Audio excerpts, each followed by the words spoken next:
Hi there. तो आज हम लोग लीड कोड का प्रॉब्लम नंबर 2110 देख रहे हैं, number of smooth descent periods of a stock. तो यहाँ पे हमें एक एरे दी है प्राइसेस की और हमें सारे ही ऐसे डिसेंट पीरियड्स निकालने हैं जिसमें दो स्टॉक प्राइसेस का जो डिफरेंस आ रहा है that should be not more than 1। ठीक है, तो यहाँ पे जो इंडिविजुअल स्टॉक है उसको भी हम काउंट करेंगे अपने आंसर के लिए।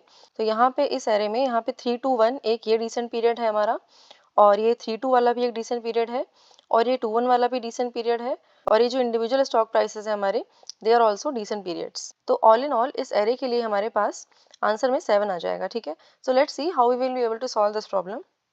तो लेट्स से अगर हमारी प्राइस वाली एरे ये दी होगी तो जब तक हमारा प्राइस ड्रॉप कर रहा है 1 1 करके वो वाली एरे निकाल लेते हैं। ठीक है, तो यहाँ पे जैसे 3 वाला एलिमेंट इंडिविजुअल है क्योंकि इसके बाद जो एरे है वो ड्रॉप नहीं हो रही है। उसके बाद ये 5 4 3 वाली जो एरे है दिस इज ड्रॉपिंग 1 by 1 करके, तो इसको एक हम लोग इंडिविजुअल एरे कंसिडर करेंगे।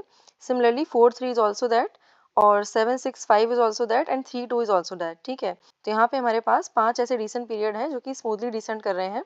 लेकिन ये जो एक से ज़्यादा काउंट वाले डिसेंट पीरियड हैं they will contribute to more descent period. ठीक है, क्योंकि इन बिटवीन भी तो आएंगे जो पीरियड हैं। तो किसी भी पीरियड के लिए जो स्मूथ डिसेंट हो रहा है उसके लिए हम अगर टोटल नंबर ऑफ सब एरेज निकाल लें तो वो भी हमारे आंसर का पार्ट होंगी। कैसे होंगी? तो यहाँ पे जैसे 5 4 3 है तो यहाँ पे 5 इंडिविजुअल भी एक डिसेंट पीरियड है, 4 भी और 3 भी। Similarly 5 4 is also that, and 4 3 is also that. ठीक है, और 5 4 3 इज ऑल्सो दैट।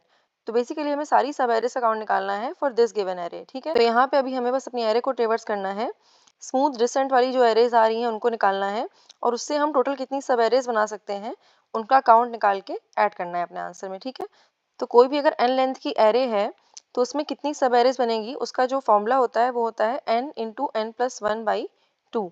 ठीक है, तो यहाँ पे अगर हम एग्जाम्पल देखें तो this is going to contribute for 1 array, these 3 are going to contribute for 6 arrays, these 2 are going to contribute for 3 arrays, these 3 are again going to contribute for 6 arrays, these 2 are going to contribute for 3 arrays। तो all in all अगर हम इसको सम करेंगे तो हमारे answer में आएगा 19 सब एरेज इन टोटल। ठीक है, तो this will be our answer. So let's try to see the code for this. तो यहाँ पे हम एक वाइल लूप चलाएंगे। तो यहाँ वाइल लूप के अंदर हम करंट एरे की लेंथ 1 लेके चलेंगे। ठीक है, और जब तक हमारा i+1 की वैल्यू लेस देन n है हम ये चेक करते रहेंगे कि ये डिसेंट एरे मिल रही है कि नहीं मिल रही है। So prices I plus 1 should be equals to prices I minus 1। ठीक है, अगर ऐसा मिल रहा है दैट मीन्स कि लेंथ की वैल्यू बढ़ा दो। ठीक है, और एट द एंड इस लेंथ से जितनी हमारी सब एरेज बन रही होंगी उनका काउंट निकाल के अपने आंसर में ऐड कर देंगे। तो लूप के बाद हम लोग सिंपली बस अपने आंसर की वैल्यू रिटर्न कर देंगे। ठीक है, so let's try to submit this. तो यहाँ पे हम टाइम कॉम्प्लेक्सिटी की बात करें अगर, तो एक तो हमारा ये वाइल लूप चल रहा है एक्सटर्नली, और ये जो इंटरनल वाइल लूप चल रहा है ये भी हमारे आई वाली वैल्यू को आगे बढ़ा रहा है। ठीक है, तो ओवरऑल हमारी जो टाइम कॉम्प्लेक्सिटी होगी इसकी ऑर्डर ऑफ n होगी, और स्पेस कॉम्प्लेक्सिटी हमारी ऑर्डर ऑफ 1 होगी क्योंकि हम कोई भी एक्स्ट्रा स्पेस नहीं यूज़ कर रहे हैं। So yeah that was all for this video. Thank you for watching. I will see you next one. Bye bye.